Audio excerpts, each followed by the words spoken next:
number 12. 12 pillars for economic freedom.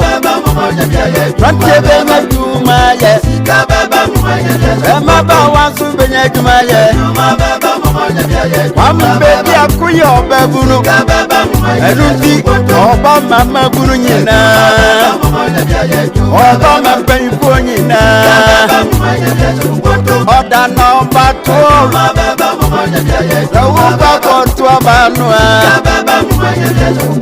When you run number 12, I'm ready to go that way.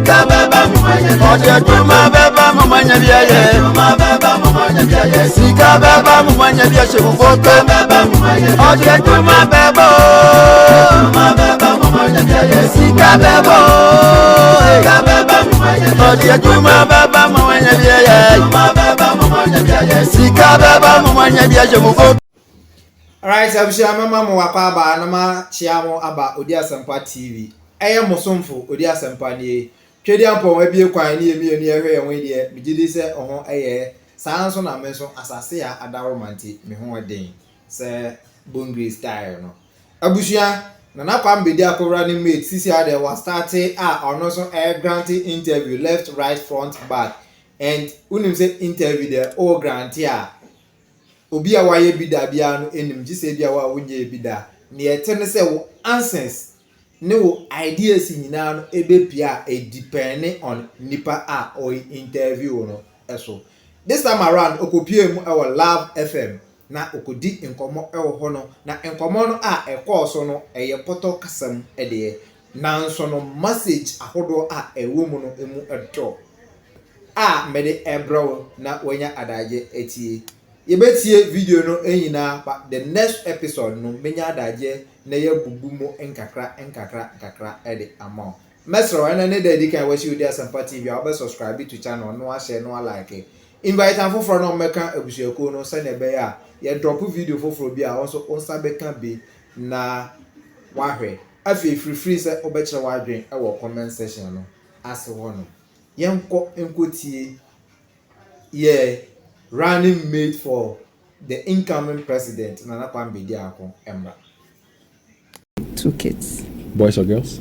1 boy, 1 girl. Okay, nice ratio, huh? It's a good, Yes. good balance there. Now, why do you want to be vice president for this beautiful republic, Ghana? Okay, so I normally let me say this in Chi, if you permit me. Yeah, I'll permit That's the I don't know. Maybe you can give me the English version. So ufu duapa ne ye piao. If you do the right things, you get the right support. You get the right support. So if you look at the policies that have been put forward by the new force in Nana Kwame Bediako, and if you are a well-meaning Ghanaian and you have the interests of this country at heart, I don't think you need any more convincing to realize that this is the party and this is the person to follow. If you look at the problems that we have, unemployment issues, the weakening currency, and so on and so forth, he has put forward solid policies in his 12 pillars of economic freedom that shows that he has that leadership potential and vision for the betterment of this country. So that was what motivated me to accept the nomination. How was the feeling like for you? I mean, first of all, did you see it coming, and how was the feeling like for you when it was put before you? Well, honestly, I didn't see it coming. And to be frank, that jump from a civil servant to a politician is, it's quite big, But as I already said, I'm really excited. Since I got the nomination, I've got a lot of congratulatory messages both from Ghanaians and people from abroad, and that has made me see the kind of huge responsibility that is on me and made me more dedicated to make sure that I perform my functions properly to the betterment of this country.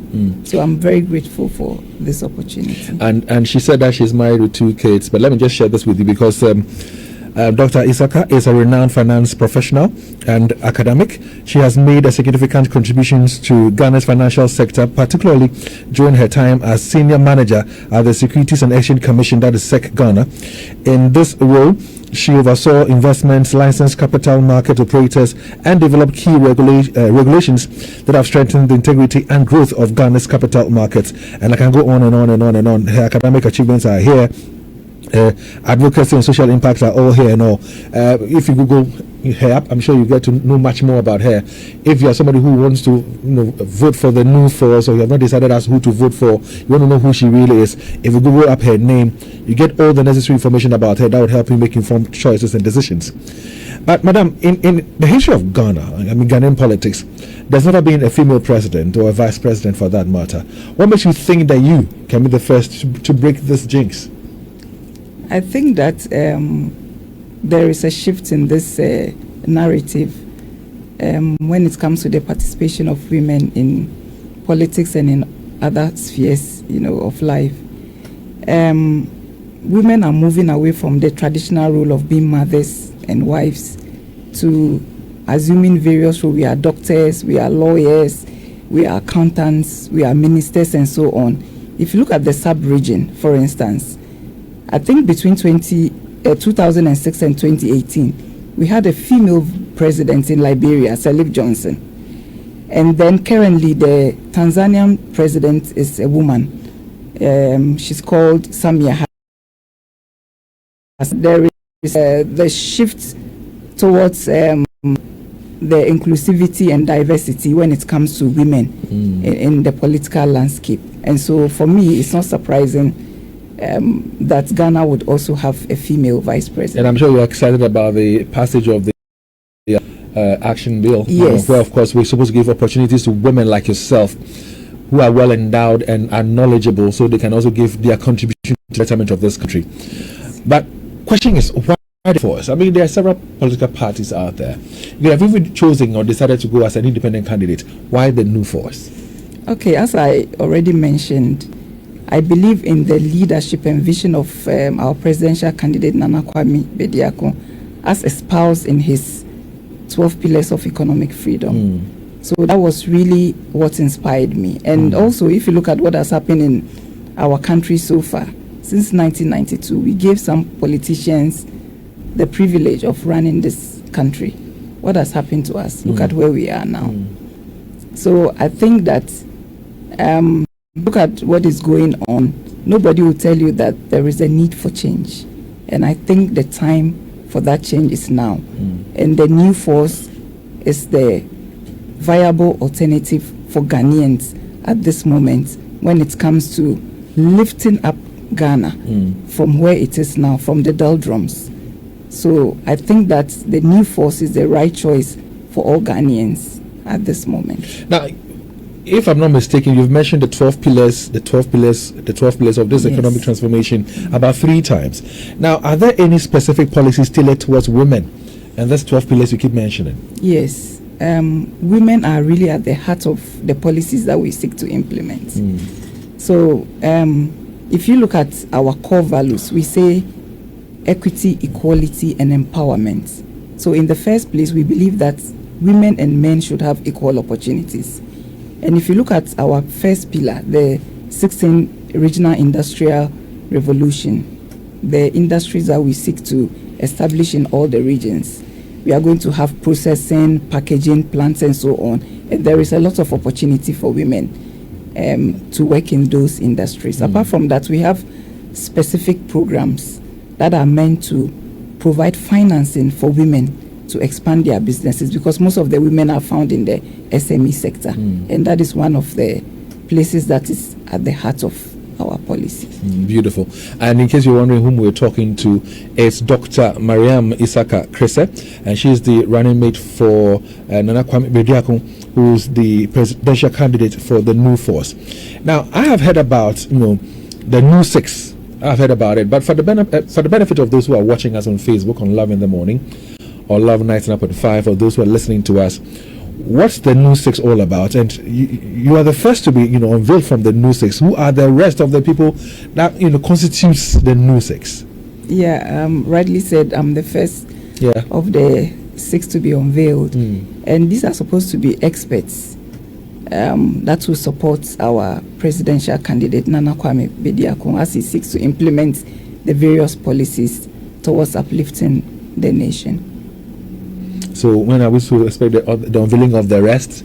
I think that should be a question for Nana Kwame Bediako. I mean, he does his things in a very systematic manner. So at the right time, he will then unveil them. But what would be their role or responsibility as we inch closer to election 2024? Yes, so these are experts in law, economics, marketing, just to mention a few.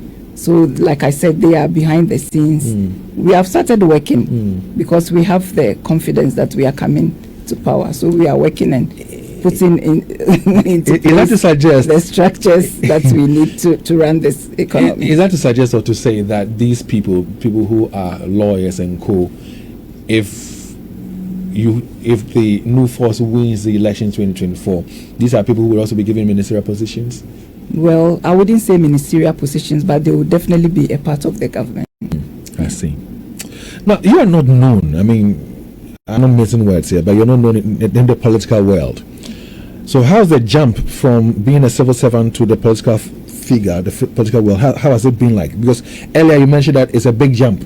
Yeah. How big the jump is, I don't know. You've been telling us. But what's the response like and how are you reacting to it? I mean, upon your unveiling and all that. You mentioned again briefly that you have received congratulation messages from within and without, from outside the country and all that. And again, like I mentioned, you're not known in the political world. And there's a really big jump. Tell us about it. Yeah, I mean, rightly said, it is a big jump, but I wouldn't say that I'm completely unknown. Oh, okay. As I mentioned before, I lecture at the University of Ghana Business School. So I have a lot of students that I have taught. Apart from that, my role in the capital markets, working for the Securities and Exchange Commission, involves a lot of engagement with various stakeholders. So we do investor educations, and then we are also involved in developing the regulations that govern the capital markets. So I think that if you come to that space, I'm known. And then if you come to the academia as well, I'm known. So I'm not completely unknown, even though I'm not the traditional politician, so to speak. Have you heard a saying, politics is a dirty game before? I have. Doesn't that bother you, scare you in any way? No, I think that the key thing for you to know is to convince yourself that you are doing the right thing. So if you know that you are doing the right thing, I think you shouldn't be afraid. So that doesn't really bother me. What if people, you and I know sometimes things are said about people that are untrue, they try to make places muddy for you and all that. You prepared for all that? Yes, I think it's all part of the game.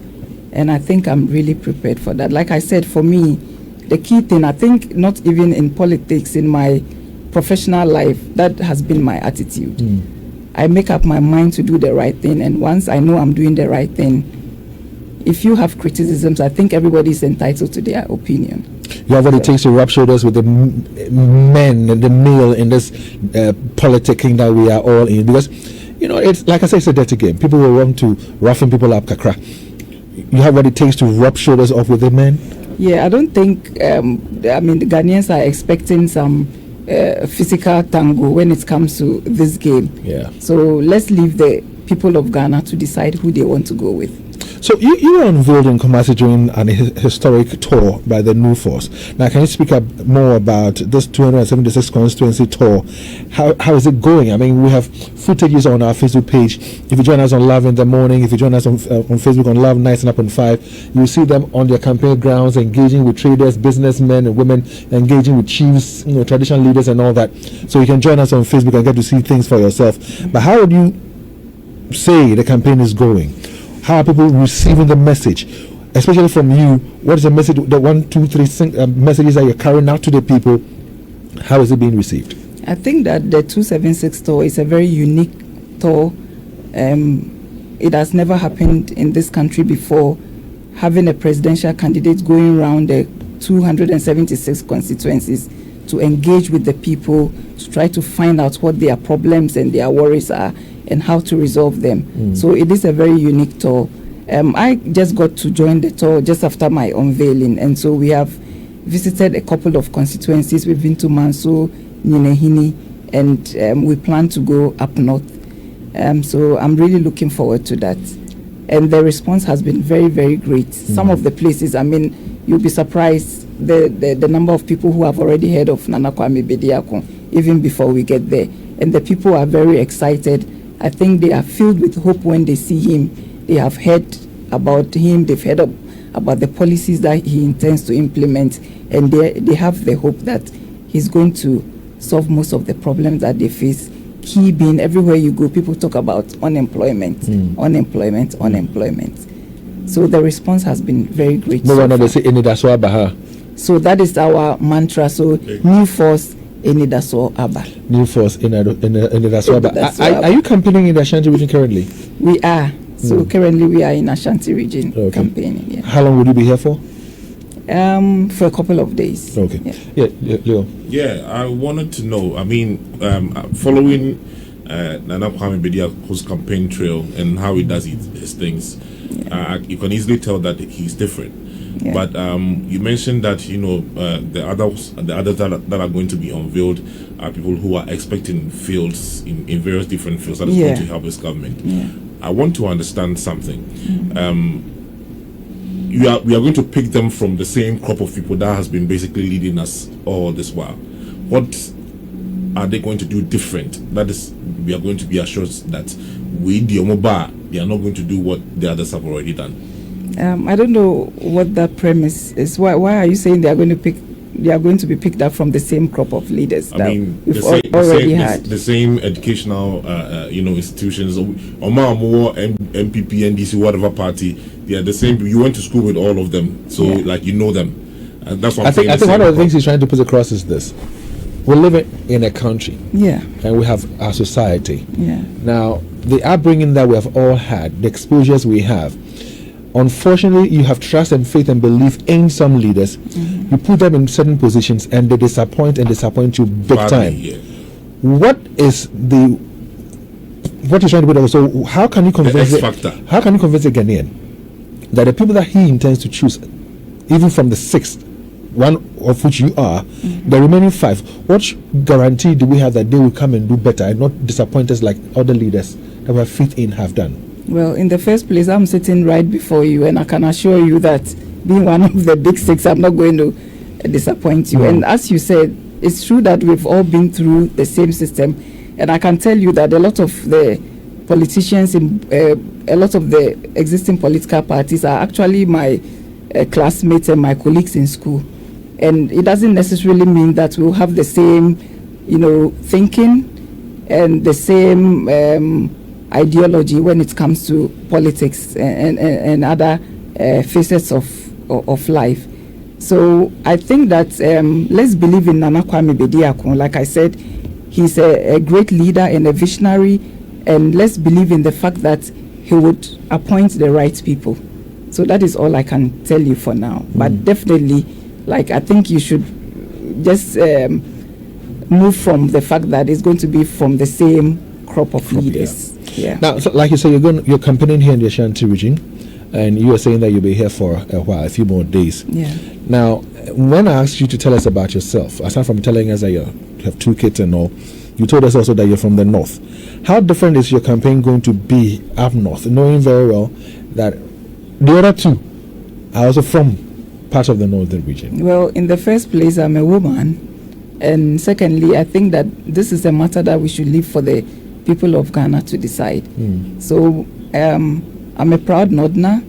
We have a campaign strategy that we are deploying, and I don't think it should be different from what we are doing in the other regions. Of course, the messages will vary depending on the challenges that the local people are facing. But I think that I would be able to make equal or even more impact compared to my competitors. On your tour, as you campaign, you go to villages, you see people, you engage with them.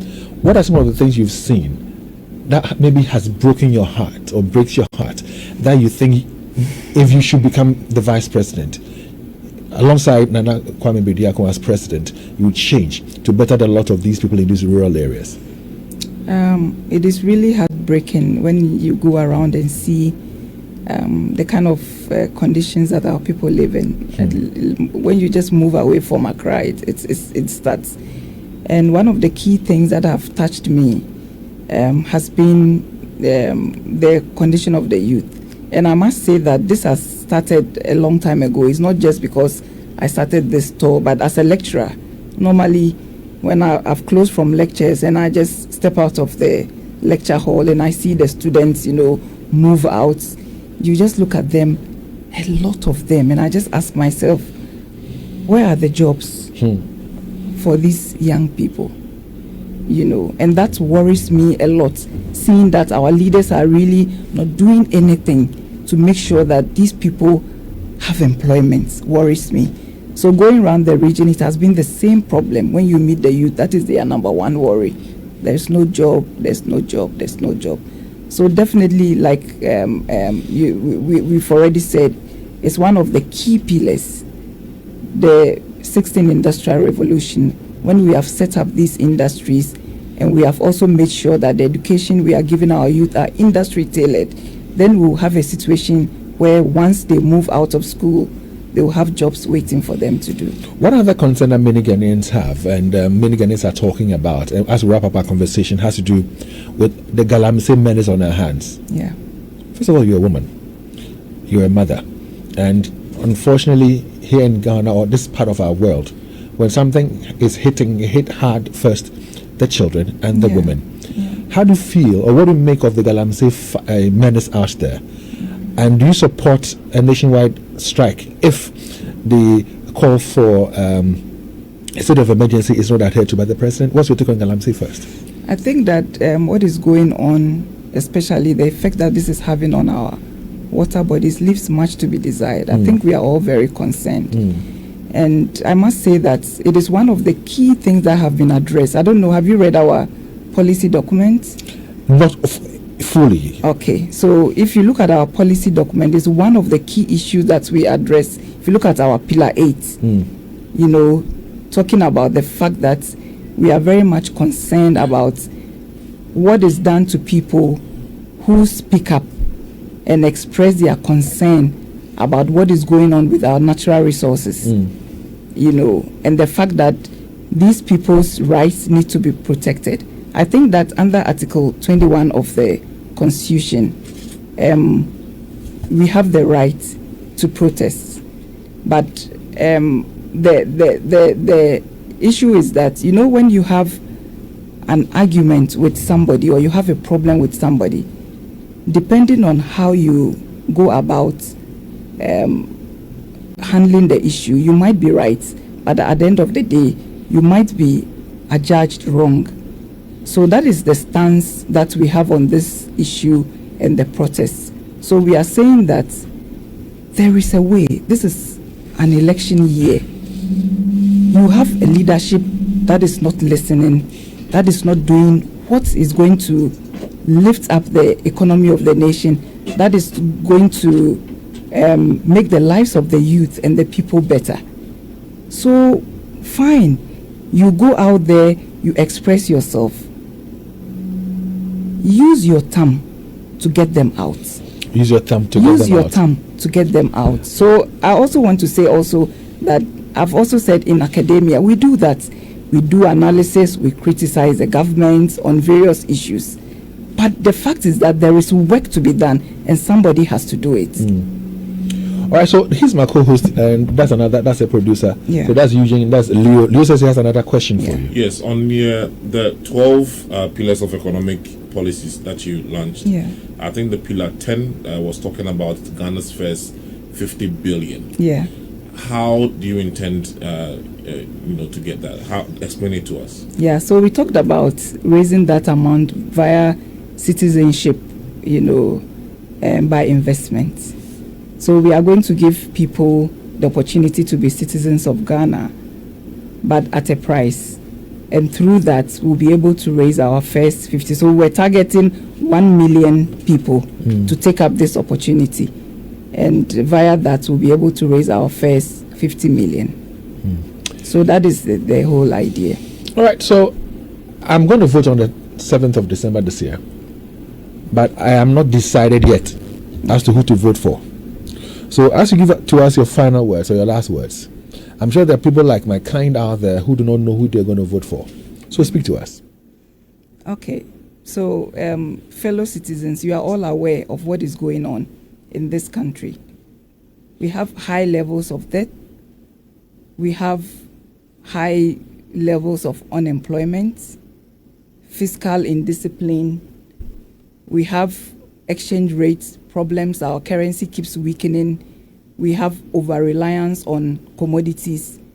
And we are saying that we need to move away from all these things so that we can develop our economy, take control of our resources, and put Ghana at the place that we expect it to be. So I'm just calling on everyone, everybody, well-meaning Ghanaian, civil society, and people in academia to support the new force and Nana Kwame Bediako. Okay. I'll say thank you very much for your time. You're welcome. We indeed wish you well. Thank you. I've enjoyed this short time with you. I know you have to rush out again because you're on the campaign trail. We pray that it goes well. But we also pray that if you are blessed, because if you watch some of the surveys that has been done, Nana Kwame Bediako's new force has done better than most of the political parties that we knew of years ago, and some independent candidates as well. I think the latest one, 4.1 to 4.6 of yeah, Nana Kwame Bediako even did better than Alan Sherman, I think, per the last survey. Okay. So between now and December 7th, if Ghanaians should give you the mandate, all I say is don't disappoint Ghanaians. Okay. Ghanaians have been disappointed so many times. Gradually, we're getting fed up. If you are blessed to become the next government, don't disappoint Ghanaians. We are not going to disappoint you. Okay. We give you our word. All right. So that was Dr. Mariam Isaka Krese. She is a running mate for the new force. That is Nana Kwame Bediako's new force. And they are here in the Ashanti region. They're campaigning. And if you have been convinced, you know what to do on the 7th of December. Once again, thanks very much for your time. Thank you. Meanwhile, my adorable Helen.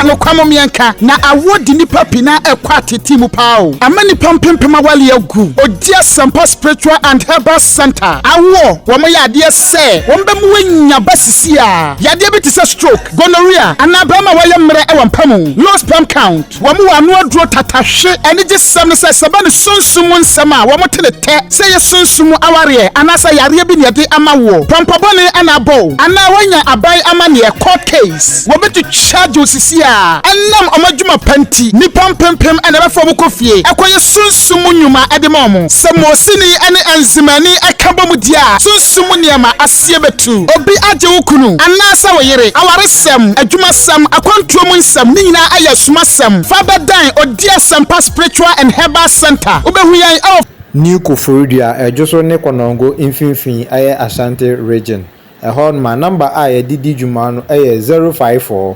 3304976 and I say 020 134 0421 054 330 4976 and I say 020 134 0421 Odia Sampa Spiritual and Herbal Center. You be do us some amount.